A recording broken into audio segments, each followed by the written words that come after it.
میں آپ نوجوانوں کی ایک بہت بڑی وکیل ہوں۔ میں آپ کو کوئی الزام نہیں دیتی۔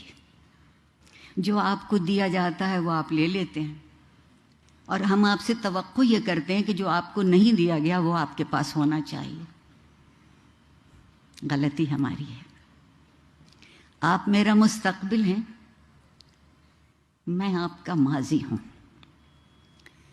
ماضی کو رد مت کیجیے، پرکھیے، جانچیے۔ اگر کچھ اچھا ہے تو آگے لے کے بڑھ جائیے، اور پھر ماضی کو دہرائیے گا نہیں۔ ہم آج تک پچھلے 75-76 برس میں ماضی کو دہرانے کی فکر میں ہیں۔ وقت گزرتا ضرور ہے مگر پلٹ کے نہیں آتا۔ ہمیں وقت کا مسافر ہونا ہے، پلٹنا نہیں ہے گستاخی اور بد تہذیبی کی طرف۔ اور ایک بہت لطف کی صورتحال اس وقت موجود ہے کہ بزوم خود جو خود کو بڑا پرہیزگار اور نیک کہتے ہیں، ان کی گفتگو سنیے تو خیال بے آبرو ہوتا ہے، اور وہ جو خود کو ہمارا سربراہ کہتے ہیں ان کی گفتگو سنیے تو زبان بے آبرو ہوتی ہے۔ جو خیال اور زبان کی آبرو نہیں رکھ پائے وہ ایک قومی ریاست کی آبرو کیسے رکھ پائیں گے؟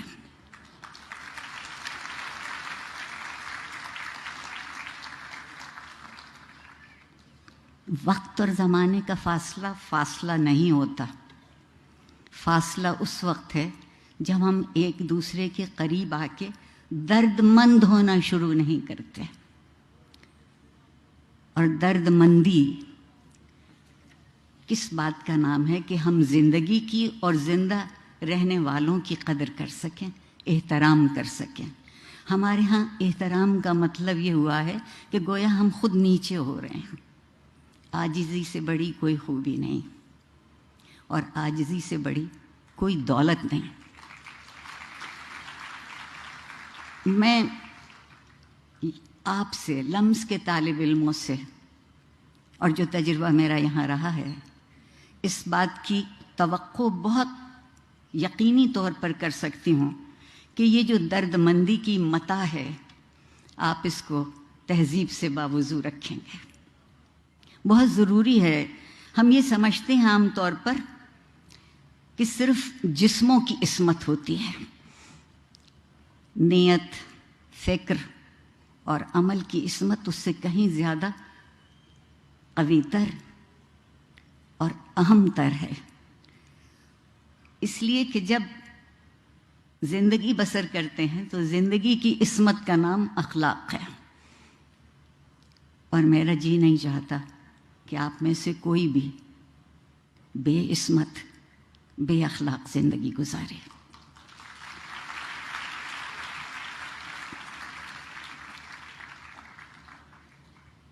جس معاشرے میں تعلیم اخلاقی قدروں کو پس پشت کرنے کے لیے استعمال کی جاتی ہو، میں صرف لمس کی بات نہیں کر رہی، دراصل جو سرکاری ادارے ہیں ان کا مرثیہ پڑھنے کو جی چاہتا ہے، اور اگر اس سے بھی زیادہ کہہ سکوں تو ماتم کرنے کو جی چاہتا ہے کہ ایک خبط الحواس قسم کی نسل ہمارے سامنے لا کے کھڑی کر رہے ہیں، جس سے پیسے تو بے حد وصول کرتے ہیں۔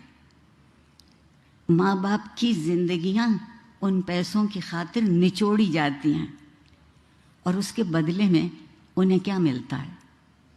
تعلیم کا کام یہ ہے، درسگاہ کی خوبی یہ ہے کہ وہ کھلی آنکھوں سے خواب دیکھنا سکھائے۔ جو کھلی آنکھوں سے خواب نہیں دیکھتے، میرے خیال میں ان کو تعبیر بھی کبھی نہیں ملے گی۔ کبھی معاشرے کی خوبی یہ تھی کہ وہاں قانون کی علمداری ہو اور اخلاق کا قانون بنے، اخلاق کی رعایتیں ہوں، لیکن زوراوری کے ماحول میں قانون صرف جنگل کا رہ جاتا ہے۔ میرے اور آپ کے لیے کوئی جنگلی کا قانون بقول زہرا نگاہ کے سامنے لے آئے تو بڑی بات ہے۔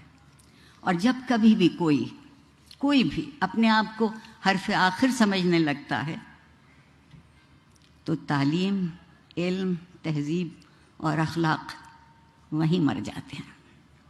ہم میں سے کوئی حرف آخر نہیں ہے، ہم میں سے ہر کوئی ایک حرف ہے جو دوسرے سے مل کے لفظ بن سکتا ہے۔ آپ لوگ تبدیل کرنا چاہتے ہیں نا، آج کل بہت تبدیلی کا ذکر ہے، اور اگر ہم اس انتظار میں رہے کہ زمانہ بدلے گا، سب بدلیں گے، تو ہم بھی بدل جائیں گے۔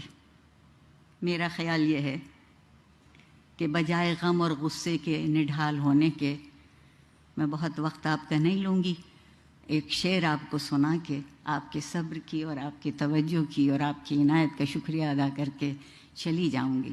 اقبال عظیم آبادی صاحب کا شعر ہے کہ بدلنا ہے اگر تو رندوں سے کہو اپنا چلن بدلیں، فقط ساقی بدل جانے سے میں خانہ نہ بدلے گا۔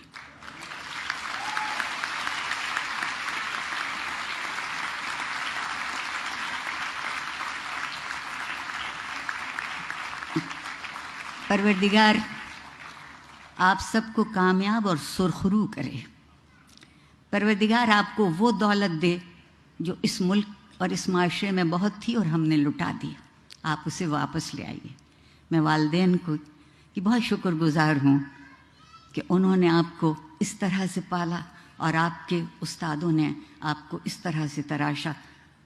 میں آپ سے یہ کہہ سکتی ہوں کہ میں آج جو بھی ہوں اس میں میرے والدین اور میرے اساتذہ کے علاوہ وہ معاشرہ شامل ہے جس نے ہمیشہ جب کبھی میں لڑکھڑانے کو ہوئی تو میرا ہاتھ پکڑا۔ بڑی نوازش، بہت شکریہ۔